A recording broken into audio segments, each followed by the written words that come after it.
الحمد لله حمدا موافيا بنعمه رافيا بمزيده والصلاة والسلام على سيد الأنبياء والمرسلين أما بعد فأعوذ بالله من الشيطان الرجيم بسم الله الرحمن الرحيم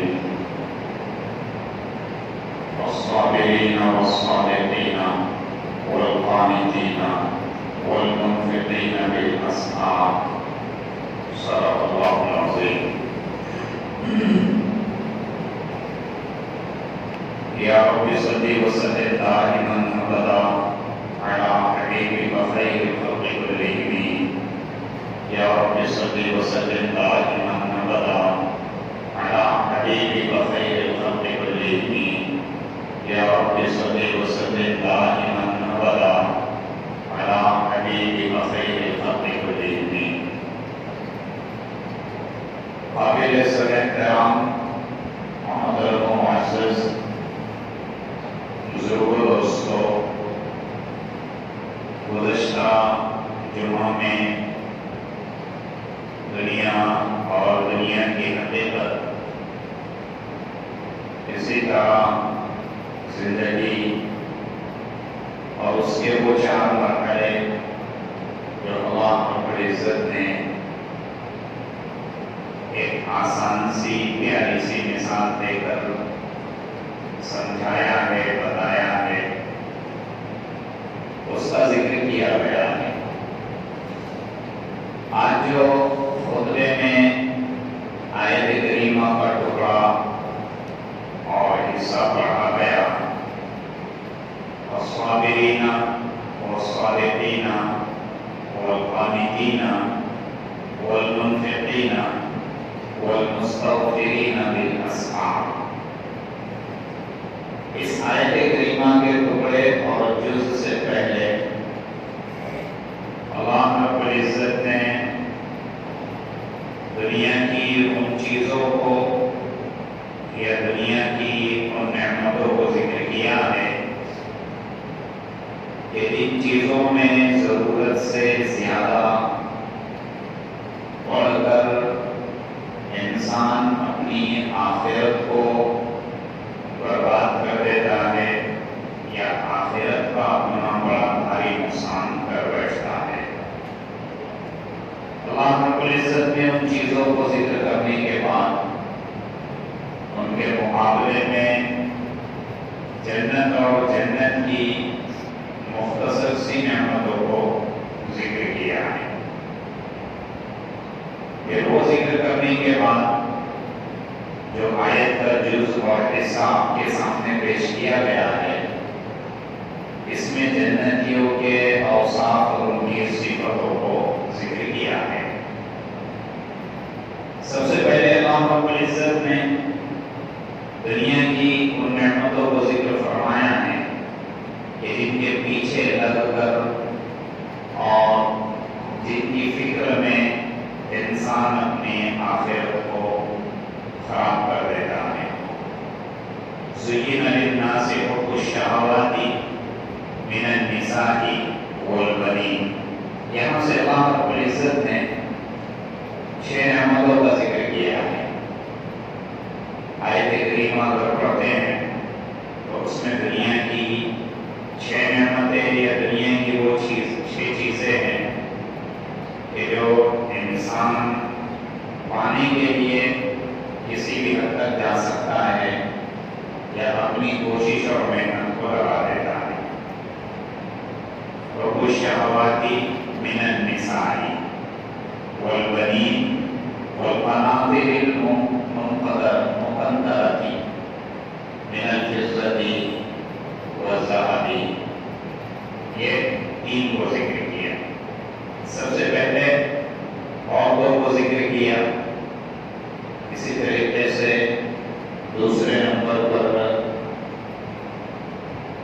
نساء کے ذکر کے زُيِّنَ لِلنَّاسِ حُبُّ الشَّهَوَاتِ مِنَ النِّسَاءِ وَالْبَنِينَ، بیٹوں کا اولاد کا ذکر کیا. پھر سونے چاندی کے ٹکڑے ان کا ذکر کیا. اس کے بعد اللہ رب العزت نے چوتھے نمبر پر والخیل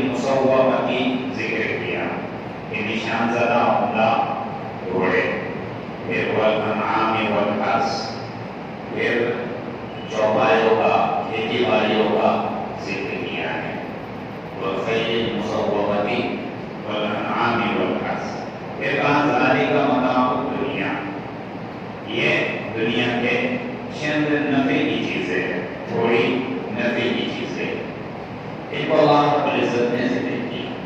اب اگر یہ 6 چیزیں دیکھی جائے تو ہر انسان ان کے پیچھے پڑا ہے یا ان کے لیے زندگی گزارتا ہے۔ جہاں تک دنیا اور دنیا کی چیزوں کو کمانے کی بات ہے یا ان کے پیچھے لگنے کی بات ہے تو ضرورت کے حساب سے تو یہ برا نہیں ہے، اس لیے کہ دنیا اور دنیا کی چیزوں کی جو محبت ہے یہ فطری محبت ہے۔ ہاں اگر وہ حد سے زیادہ ہو جائے تو غلو کے درجے میں ہو جائے اور اتنی ہو جائے کہ جن کے پیچھے لگ کر آدمی اپنے اعمال کو، اپنے آخرت کو، اپنے عقائد کو خراب کر دے تو یہ مہلک بن جاتی ہیں۔ یہ ساری چیزیں اللہ کو برباد کر دیتی ہیں۔ ان چیزوں کو ذکر کرنے کے بعد اللہ رب العزت نے جنت کا ذکر فرمایا ہے کہ جنتیوں کے لیے جنت میں اللہ رب العزت جو چیزیں دے گا، تجری من تحتہا الانہار، جنات یعنی باغ کا ذکر کیا کہ اچھے خاصے باغات ہوں گے، خوش عیش نعمتیں ہوگی اور فراوانی کے ساتھ نعمتیں ہوگی، اللہ رب العزت نے یہ ذکر کیا۔ لیکن یہاں آیت میں صرف 3 نعمتوں کا ذکر کیا ہے۔ جہاں دنیا کی چیزوں اور نعمتوں کا ذکر کرنے کی باری آئی تو اللہ رب العزت نے 6 چیزوں کو ذکر کیا یا 6 نعمتوں کو ذکر کیا۔ اس کے مقابلے میں جب جنت کی نعمتوں کو ذکر کرنے کی باری آئی تو اللہ رب العزت نے صرف 3 نعمتوں پہ اکتفا کیا ہے۔ سب سے پہلے باغات، جنات جسے کہتے ہیں، اس کو ذکر کیا۔ اس کے بعد اللہ رب العزت نے ازواج المطہرہ ذکر کیا، یعنی پاکیزہ بیویاں ملیں گی، اور وہ رضوان من اللہ۔ تیسری چیز جو ذکر کی وہ اللہ کی رضامندی ذکر کی۔ یہ اس لیے ذکر کیا کہ جہاں تک اگر سونے چاندی کی بات ہو تو جنت میں تو حدیثوں میں آتا ہے کہ ایک مومن کو، مسلمان کو اس کے اعمال کی بدلے میں اللہ کے فضل سے اللہ رب العزت سونے کے محلات تک دے دے گا۔ ظاہر سی بات ہے اس کی دیواریں سونے کی، اینٹیں یاقوت وغیرہ کی ہوگی، پھر اس لیے یہاں پہ سونے چاندی کا ذکر کرنے کی ایسی کوئی ضرورت محسوس نہیں ہوئی۔ اور جہاں تک اولاد کی بات ہے، اولاد کی نعمت کی بات ہے، تو پہلی بات تو یہ ہے کہ جنت میں جانے کے بعد وہاں پہ کسی کو کوئی اولاد کا یا اولاد کی خواہش نہیں ہوگی۔ جیسے دنیا میں ہوتی ہے، آدمی سوچتا ہے کہ مجھے کوئی ایک وارث ہونا چاہیے جو میری وراثت کو سنبھالے، یا کہ کوئی ایک ایسا بندہ اولاد ہونا چاہیے جو میری نسل کو آگے بڑھائے۔ تو جہاں تک میراث کا مسئلہ ہے اور وراثت کا مسئلہ ہے یا نسل کو بڑھانے کا مسئلہ ہے، جنت میں ایسا کوئی مسئلہ نہیں ہوگا، اس لیے اس کو ذکر نہیں کیا۔ تاہم محدثین نے یہ بات بھی ذکر کی ہے کہ حدیث میں آتا ہے وہاں پہ اگر کسی کو اولاد کی خواہش ہو جائے، یہ خواہش دل میں آ جائے کہ دنیا میں مجھے اولاد نہیں تھی، یہاں مجھے اولاد ہونا چاہیے، تو اللہ رب العزت اس کا مکمل نظام چلائیں گے، جیسے حور ہوگی یا اس کی بیوی وغیرہ خود ہوگی، چند منٹوں میں سارا پروسیسر ہوگا اور پھر اس کے لیے بیٹا وغیرہ ہو جائے گا۔ کیونکہ جنت نام ہی ہے ما تشتہی الانفس، کہ تمہارا جو چیز چاہے وہ تمہیں مل جائے گا۔ اس لیے اولاد وغیرہ کا ذکر نہیں کیا، سواریوں کا بھی ذکر نہیں کیا، اس لیے کہ جنت میں آدمی سوچے گا وہ چیز اس کے سامنے آ جائے۔ پھر بھی حدیث میں بات ذکر کی گئی ہے کہ اگر کسی کو ایسا من چاہے کہ مجھے اچھی سواری ملنی چاہیے، میں اس پہ بیٹھ کر کہیں جا سکوں، اڑ سکوں، تو اللہ رب العزت اس کے لیے بہترین سواری کا ذکر فرما دیں گے۔ تو اللہ رب العزت نے ان چیزوں کا ذکر نہیں فرمایا۔ ازواج المطہرہ، پاکیزہ اور صاف ستھری عورتوں کا ذکر فرمایا کہ جنت میں اتنی پاکیزہ اور صاف ستھری عورتیں ہوگی یہ دنیا کے مقابلے میں بہتر سے بہتر ہوگی. پاکیزہ اور صاف ستھری اس لیے کہا کہ دنیا کی جو عورت ہوتی ہے اسے پسینہ بھی آتا ہے, سر میں تیل وغیرہ نہ ڈالے تو جوئیں پیدا ہو جاتی ہے, اور آبائی ان کا بہت بڑا عیب ہے جو ان کو آتا ہے مصر وغیرہ. یہ ساری چیزوں سے وہاں کی عورتیں پاک صاف ہو, تو چونکہ جنت کی بڑی اور عظیم نعمت ہے اس لیے اس کو ذکر فرمایا ہے. اور تیسری جو نعمت ذکر کی وہ رضوان من اللہ, یہ تو سب سے بڑی نعمت ہے کہ اللہ کی رضامندی, یہ سب سے بڑی نعمت ہے. اور ایک بات یہ بھی ذکر کی گئی کہ اللہ کی رضامندی ایک بڑی چیز بھی ہے, وہ رضوان من اللہ اکبر قرآن کریم میں دوسری جگہ بھی ذکر فرمایا ہے. تو یہ جنت کی نعمت, دنیا کی چیزوں کو 6 ذکر کیا, اس کے مقابلے میں جنت کی نعمتوں کو 3 ذکر کیا. اب یہ نعمتیں یا جنت کس کو ملے گی, اب ان کا ذکر فرما رہے ہیں. الصابرین والصادقین, یہ 5 اوصاف اور 5 صفتیں جن کے اندر ہوگی, یا جنتیوں کے اندر یہ 5 صفتیں ہوگی, ان کا ذکر کر رہے ہیں. سب سے پہلی صفت الصابرین, یہ صبر کرنے والے. دوسری صفت الصادقین, سچ بولنے والے, سچائی ہمیشہ زبان سے نکالنے والے. اور تیسری صفت قانتین, قرون یعنی عبادت گزار, اللہ کی اطاعت اور اللہ کا حکم بجا لانے والے. والمنفقین, اور چوتھی صفت اللہ کے لیے خیر کے راستوں میں خرچ کرنے والے. اور پانچویں صفت والمستغفرین بالاسحار, تہجد کے وقت, سحر کے وقت استغفار کرنے والے, اللہ سے مغفرت طلب کرنے والے. تو یہ 5 چیزیں زندگی, یہ جنتیوں کے اندر 5 اوصاف ہوں گے, یا جن کے اندر یہ 5 صفتیں ہوگی ان کو جنت میں جانے سے کوئی روک نہیں سکے گا. سب سے پہلے صبر کی صفت ذکر کی. 5 صفتوں میں سے ہم صبر کو لیتے ہیں, اور اخیر کی جو صفت ہے والمستغفرین بالاسحار اسے لیتے ہیں. الصابرین, صبر کسے کہتے ہیں؟ جیسے ہم لوگوں کے ذہن میں یہ چیز بیٹھی ہوئی ہے کہ کوئی مصیبت آ جائے تو اس پر کوئی تذکرہ نہیں کرنا, شکوہ شکایت نہیں کرنا, اس کو سہ لینا, جسے صبر کہتے ہیں. یہ بھی صبر ہے. کسی نے گالی وغیرہ دی تھی, اس کا جواب نہ دینا, خاموش رہنا, چپ رہنا, یہ صبر ہے. تو صبر کی صرف یہی ایک کیفیت ہمارے اور آپ کے ذہن میں بیٹھی ہوئی ہے. صبر کہتے ہیں 3 چیزوں کے نام کو. اگر یہ 3 چیزیں انسان مومن کے اندر آ جائے تو یہ مکمل صابر بن جائے گا, مکمل صبر کرنے والا مانا جائے گا. صبر میں 3 چیزیں آتی ہیں, یوں کہہ لو صبر کی 3 قسمیں ہیں. ان تینوں کو ملا کر مکمل صبر پیدا ہوتا ہے. سب سے پہلے صبر علی الطاعات, یعنی نیکیوں پر اپنے آپ کو جما دینا, نیکیوں پر اپنے آپ کو جما دینا. کیسے صبر ہوگا؟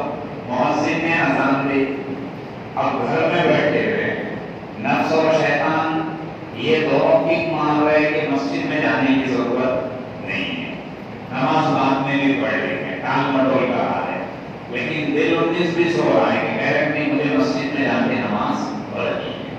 تو اب یہاں پہ نفس, شیطان اور انسان کی جنگ شروع ہو گئی, نماز پڑھنا ہے نہیں پڑھنا ہے.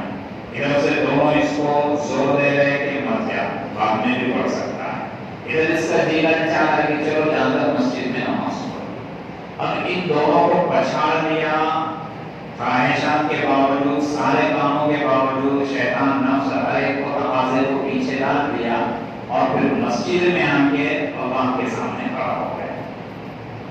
یہ ہے صبر کسے کہتے ہیں, کہ سارے تقاضوں کو پس پشت ڈال دینا اور نیکی پہ آ جانا, نیکیوں پہ جم جانا. یہ صبر کی پہلی قسم ہے. صبر کی دوسری قسم ہے گناہوں سے اپنے آپ کو روکنا, صبر عن المعصیت جسے کہتے ہیں. یہ بھی صبر ہے, گناہوں سے اپنے آپ کو روکنا. کوئی حرام چیز سامنے آ گئی, روپیہ پیسہ سامنے آ گیا, بڑا نفع ہے, بڑا نفع سمجھ میں آ رہا ہے, 1 لاکھ کی جگہ 2 لاکھ مل رہے, 1 لاکھ کی جگہ 3 لاکھ ایکسٹرا مل رہے, لیکن راستہ حرام کا ہے. جی بھی للچا رہا ہے کہ بار بار ایسے موقع نہیں آتے، یہ گولڈن چانس ہے.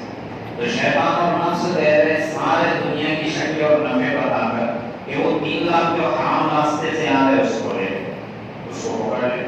لیکن طبیعت اس نے انکار کر رہی، طبیعت نہیں مان رہی. اس نے سارے تقاضوں کو، سارے نفسانی خواہشات کو، شیطان کو، نفس کو پیچھے ڈال دیا اور وہ 3 لاکھ کو کینسل کر دیا. وہ گناہ سے رک گیا. یہ ہے سب گناہوں سے بچ جانا. سامنے باہر مارکیٹ میں جا رہے ہیں، اکیلے میں بیٹھا ہوا ہے، موبائل لے کر بیٹھا ہوا ہے، موبائل کو اوپن کر دیا یوٹیوب، اس میں نہ جانے کیسی کیسی خواہش تصویریں وغیرہ آ رہی. لیکن اچانک اللہ یاد آ ہے کہ اللہ نے منع کیا کہ مومن اپنے نگاہوں کی حفاظت کرے، کسی غیر محرم پر اپنی نگاہ نہ پڑنی پائے. اس نے فوراً اس کو بند کر دیا. یہ ہے سب گناہوں سے رک جانا. نیکیوں پہ اپنے آپ کو جمانا یہ بھی صبر ہے، گناہوں سے اپنے آپ کو بچانا یہ بھی صبر ہے. اور تیسری قسم ہے صبر علی المصائب، جو ہمارے اور آپ کے آسانی سے سمجھ میں آ جاتی ہے. کسی نے گالی دے دیا، اس کے گالی کا کوئی جواب نہیں دیا، اللہ کے لیے اس کو معاف کر دیا. کسی نے بھیجا پریشان کر دیا، پڑوس کو پریشان کر رہا ہے، دوست دشمن بن گیا تو اس کے ویڈیو نکال کر اس کو پریشان کر رہا ہے. نہ جانے کیسی کیسی پریشانیاں ہیں. پڑوس کے اعتبار سے ایک کی دکان دوسرے کی دکان ہے، اس کے ریٹ کو گرانے کے لیے، اس کو یہ کرنے کے لیے انام شنام ساری چیزیں کر رہا ہے. لیکن یہ اللہ کے لیے صبر کر رہا ہے. بخار آ رہا ہے، کوئی بیماری آ گئی، بڑی بیماری آ گئی، اللہ کے لیے صبر کر رہا ہے. تو یہ ہے صبر کہ مصیبت پر صبر کرنا. جہاں تک مومن بندے کی بات ہے اور مومنہ بندی کی بات ہے، مصیبت تو آ کر رہے گی. قرآن کریم میں بھی اللہ رب العزت نے ذکر کیا وَلَنَبْلُوَنَّكُمْ بِشَيْءٍ مِّنَ الْخَوْفِ، کہ ہم تو ضرور بھی ضرور آپ کو آزمائیں گے، امتحان لیں گے، آزمائش میں ڈالیں گے. اتنی چیزوں میں کیسے کیسے آزمائش میں ڈالیں گے. کبھی ہم تم کو خوف دلائیں گے، ڈر سے آزمائیں گے، مخلوق کا خوف دل پر ڈال دیں گے، بڑے بڑے بادشاہوں اور حکمرانوں کا خوف دل پہ ڈال دیں گے، بڑی بڑی قوموں کا، ظالم قوموں کا خوف دل میں ڈال دیں گے. اس سے ہم آزمائیں گے. پھر تم ہم سے ڈرتے ہیں کہ مخلوق سے ڈرتے ہیں. اسی طریقے سے ہم کبھی بھوک کے ذریعے سے خوف ڈالتے ہیں، آزمائیں گے، بھوک میں ڈالتے ہیں، فقر و فاقہ میں ڈالتے ہیں. یہ آزمائش، اس میں تم صبر کرتے ہیں یا صبر کا دامن چھوڑ دیتے ہیں. کبھی جان لے کر آزمائیں گے، کبھی جان دے کر آزمائیں گے، کبھی باغات اور کھیتیاں دے کر آزمائیں گے، کبھی وہ ساری چیزیں لے کر آزمائیں گے. اللہ رب العزت حدیث میں اللہ کے رسول صلی اللہ علیہ وسلم نے فرمایا ما یزال البلاء بالمؤمن والمؤمنۃ، کہ بلا اور مصیبت مومن بندے اور مومنہ بندی کے ساتھ چپکی ہوئی ہوتی ہے. کیسی ہوتی؟ چپکی ہوئی ہوتی ہے. موت پر اس کا ساتھ نہیں چھوڑتی. پھر اللہ آزماتے ہیں. کس میں آزمائیں گے؟ یہ بلا کون سی ہوں گی؟ فی نفسی، اس کی اپنی ذات میں، اس کی اپنی جان میں. کبھی اس کی ذات پہ مصیبت آئے گی، کبھی اس کی جان میں مصیبت آ جائے گی، بیماریوں کے ذریعے سے اور دیگر چیزوں کے ذریعے سے. غم کا شکار کر کے، مصیبتوں کا شکار کر کے ہم آزمائیں گے. تو یہ مصیبتیں برابر آتی رہیں گی. ایک تو اس کی اپنی جان میں، دوسری اولادی کی، اس کی اولاد میں. کبھی اولاد دیں گے تو اولاد کو بیماریاں دے دیں، کبھی اولاد کو چھین لیں، کبھی اولاد کا انتقال کرا کے اپنے پاس دے دیں. یہ آزمائش مومن کے ساتھ، مومنہ کے ساتھ. اور تیسرے قسم وہ مالی کی، اس کے مال میں ہم آزمائش دے دیں. کبھی مال کو اتنا زیادہ کر دیں گے کہ پریشان ہو جائے، اور کبھی مال کو اتنا کم کر دیں گے کہ فقر و فاقہ کی نوبت پیش آئے. بہت کم کر دیں گے. آزمائیں گے کہ کس کے پاس زیادہ ہے، کہ کس سے مدد مانگتا ہے، کس سے مدد طلب کرتا ہے. تو یہ ہے صبر. اور صابری یہ جنتیوں کی صفت ہے، جو اس صفت کو اپنے اندر لے لے گا، جم جائے گا یہ تینوں صفتوں کو، اپنے آپ کو نیکیوں پہ جما دے گا، اپنے آپ کو گناہوں سے بچا لے گا، اور آنے والی چھوٹی مصیبت کو، آنے والی چھوٹی مصیبت ہو، چاہے ٹھوکر لگے یا بڑی سے بڑی مصیبت ہو، اس میں اپنے آپ کو اللہ کی طرف رجوع کرے گا، یہ مکمل صبر کرنے والا ہے۔ اور صبر کرنے والی کی فضیلت تو قرآن کریم نے ذکر کی کہ اللہ رب العزت ان کو بے حساب نہیں کیا جائے گا، بے حساب کرے گا، جس کا کوئی شمار نہیں ہو۔ اور ایک فضیلت اور اہمیت یہ ذکر کی کہ ان اللہ مع الصابرین، اللہ تو صبر کرنے والوں کے ساتھ۔ اور ہم نے بڑا بہترین جواب دیا ہے سوال پیدا کر کے کہ صبر کرنے والا افضل ہے یا شکر کرنے والا افضل؟ کہ جن پر مصیبتیں آتی ہے وہ صبر کرتے ہیں آگے بھی، اور جن کو نعمتیں ملتی ہے ایک کی جگہ دو، دو کی جگہ تین، یہ شکر کرنے والے، نعمت پہ اللہ کا شکر کرنے والے۔ آگے اس میں سب سے اہم اور فضیلت والا کون سا شخص ہے؟ صابر ہے یا شاکر ہے؟ مفسرین نے جواب دیا کہ صبر کرنے والا یہ سب سے اہم ہے، سب سے قیمتی ہے۔ اس کی وجہ بھی بڑی پیاری ذکر کی، ذکر یہ کی کہ جہاں نعمتوں کا ذکر اللہ رب العزت نے فرمایا لیکن شکرتم لنزیدنکم، کہ ہماری نعمتوں پہ اگر تم شکر گزاری کرو گے تو ہم نعمتوں کو بڑھائیں گے، اضافہ کریں گے، 1 کے 10 دیں گے، 1 کے 700 دیں گے، بے انتہا دے دیں گے۔ اللہ رب العزت نے آگے ہم نعمتوں کو بڑھائیں گے۔ لیکن جہاں صبر کی بات آئی اور صابرین کی بات آئی تو اللہ رب العزت نے فرمایا ان اللہ مع الصابرین، کہ اللہ صبر کرنے والوں کے ساتھ۔ تو جس کے ساتھ اللہ ہو جائے، ایک ہے کسی کے ساتھ اللہ کا ہو جانا اور ایک ہے کسی کے پاس اللہ کی نعمتوں کا ہونا، ظاہر سی بات ہے زمین آسمان کا فرق ہے، زمین آسمان کا فرق ہے۔ جس کے پاس اللہ ہے اس کے پاس سب کچھ ہے، جس کے پاس اللہ کی نعمتیں ہیں ضروری نہیں کہ اس کے پاس سب کچھ ہو۔ ہارون رشید کے زمانے میں ہارون رشید نے اپنے دربار میں بلایا، اپنے درباریوں کو بلایا، یہ جتنے کاریگر وغیرہ کے کام کرنے والے سب کو بلایا اور سب کو انعامات سے نوازنا چاہا، تحفے تحائف دینا چاہا۔ بادشاہ کو موڑ ہوتا ہے، کبھی موڑوں میں آ جائے تو نعمتوں سے نوازتے ہیں، موڑ خراب ہو جائے تو گردنیں اڑا دیتے۔ ہارون رشید نے بلایا، خزانے کی بہترین قیمتی چیزیں منگوایا، کسی کو کچھ دیا، کسی کو کچھ دیا۔ آگے تمہیں کیا چاہیے؟ سب کہہ رہے کہ مجھے یہ چاہیے، وہ چاہیے، یہ چاہیے، سب نے دے دیا۔ ہارون رشید کی باندھی اس کے بازو میں کھڑی ہوئی تھی۔ آگے تجھے تو خواہش نہیں ہے کسی چیز کے لینے کی، تو بھی کوئی آفر کر طلب کر کے آئے، جب تجھے کیا چاہیے؟ تو اس نے ہارون رشید کے سر پہ ہاتھ رکھ دیا کہ مجھے آم چاہیے۔ ہارون رشید نے کہا کہ مجھے لے کر کیا کرو؟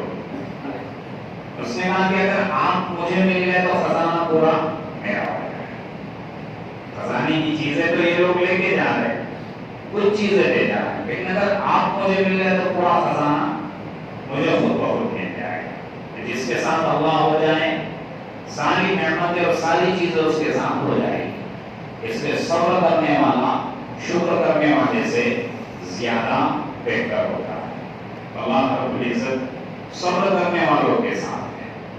ایک حدیث میں اللہ کے رسول صلی اللہ علیہ وسلم نے فرمایا کہ اللہ رب العزت 2 شخصوں کو، ایک کو صبر کرنے والا اور شکر کرنے والوں کی لسٹ میں لکھتے ہیں، اور ایک کو ناشکرا اور بے صبر والے کی لسٹ میں لکھتے ہیں۔ کہا کہ ایک وہ شخص کہ جو دین کے معاملے میں، اعمال کے معاملے میں، نیکیوں کے معاملے میں اپنے سے اوپر کے بندے کو دیکھے، جس کی نیکیاں بہت ہے، یہ نمازیں زیادہ پڑھتا ہے، یہ نیکیاں زیادہ کرتا ہے، یہ اللہ کے راستے میں زیادہ خرچ کرتا ہے۔ آگے اپنے سے اوپر والے کو دیکھے تو ظاہر سی بات ہے اوپر والے کو دیکھے گا تو کمپٹیشن پیدا ہوگا، یہ بھی نیکیوں کی طرف بڑھے گا۔ دین کے معاملے میں اپنے اوپر سے لوگوں کو دیکھنے والا اور دنیا کے معاملے میں اپنے سے نیچے کو دیکھنے والا، اللہ نے اس کو ایک مکان دے دیا۔ اس نے دیکھا کہ چلو اللہ نے مجھے مکان تو دیا رہنے کے لیے، کچھ لوگ تو ایسے ہیں کہ وہ جھوپڑ پٹی میں رہتے ہیں، کچھ لوگ تو ایسے جو فٹ پاتھ پر اپنی زندگی بسر کر رہے ہیں، فٹ پاتھ ان کے لیے بستر بن جاتی ہے، آسمان ان کے لیے گودری اور اوڑھنے کا ذریعہ بن جاتے ہیں۔ اللہ نے تو سر ڈھانپنے کے لیے چھت بھی دے رکھی ہے، یہ نیچے کو دیکھ رہا ہے، کس کو؟ نیچے کو، اپنے سے نیچے کو، دنیا میں دنیا داری میں اپنے سے نیچے کو دیکھے اور دین داری میں اپنے سے اوپر کو دیکھے۔ اللہ کے رسول صلی اللہ علیہ وسلم فرماتے ہیں کہ اللہ رب العزت اس کو صابر اور شاکر دونوں کے لسٹ میں شامل کرتے ہیں۔ اور اگر کوئی ایسا بندہ ہے کہ وہ دین کے معاملے میں اپنے سے نیچے کو دیکھے، دین کے معاملے میں اپنے سے نیچے کو دیکھے، جیسے کوئی اگر وہ پڑھ رہا ہے نماز 5، کوئی اگر پڑھ رہا ہے کہ 4، چلو میں تو 5 پڑھ رہا ہوں، میں تو 4 پڑھ رہا ہوں، وہ تو ایک ہی پڑھ رہا ہے، کم سے کم میں رمضان کے روزے تو بھی رکھ رہا ہوں، وہ تو رمضان کا روزہ بھی نہیں رکھتا۔ یہ شیطان ایسے خیالات پیدا کراتا ہے تاکہ دین کے معاملے میں اپنے سے نیچے کو دیکھ رہا ہے اور دنیا کے معاملے میں اپنے سے اوپر کو دیکھ رہا ہے۔ میرے مکان کے سامنے اس نے بلڈنگ بنا دی، ایک تال کے بجائے 2 تال کھڑے کر دیا، اب میں 3 تال کیسے کر دوں؟ یہ دنیا کی طرف کہ اللہ نے اس کو تو کیا ایک بڑی بلڈنگ دے دی، کروڑوں کا بنگلہ دے دیا اور مجھے ایک چھوٹا موٹا مکان دے دیا، اس سے ناشکری پیدا ہوگی، اس سے کیا ہوگی؟ ناشکری پیدا ہوگی، بے صبری پیدا ہوگی، یہ دنیا کے پیچھے بھاگے گا۔ تو دین کے معاملے میں اپنے سے نیچے کو دیکھے، دنیا کے معاملے میں اپنے سے اوپر کو دیکھے، تو اللہ رب العزت ایسے شخص کو ناشکرے اور بے صبرے لوگوں میں شمار کر دیتا ہے۔ الصابرین، صبر کی بڑی اہمیت ہے اور الصابرین یہ جنتیوں کی صفت بھی ہے۔ صبر کے اندر مکمل صبر 3 چیزوں کا ہوتا ہے۔ سب سے پہلا اپنے آپ کو نیکیوں پہ جمانا، دوسرا اپنے آپ کو گناہوں سے بچانا، اور تیسرا آنے والی چھوٹی مصیبت ہو یا بڑی مصیبت ہو اللہ کے لیے برداشت کرنا۔ یہ ہے الصابرین، جو پہلی صفت تھی جنتیوں کی۔ آگے اللہ رب العزت نے 3 اور 4 ذکر کیا، جو 5 صفتیں آیت کے تحت ذکر کی گئی تھی۔ انشاءاللہ آئندہ جمعہ میں اگلی صفتوں پر بات کی جائے گی۔ اللہ مجھے بھی عمل کی توفیق عطا فرمائے۔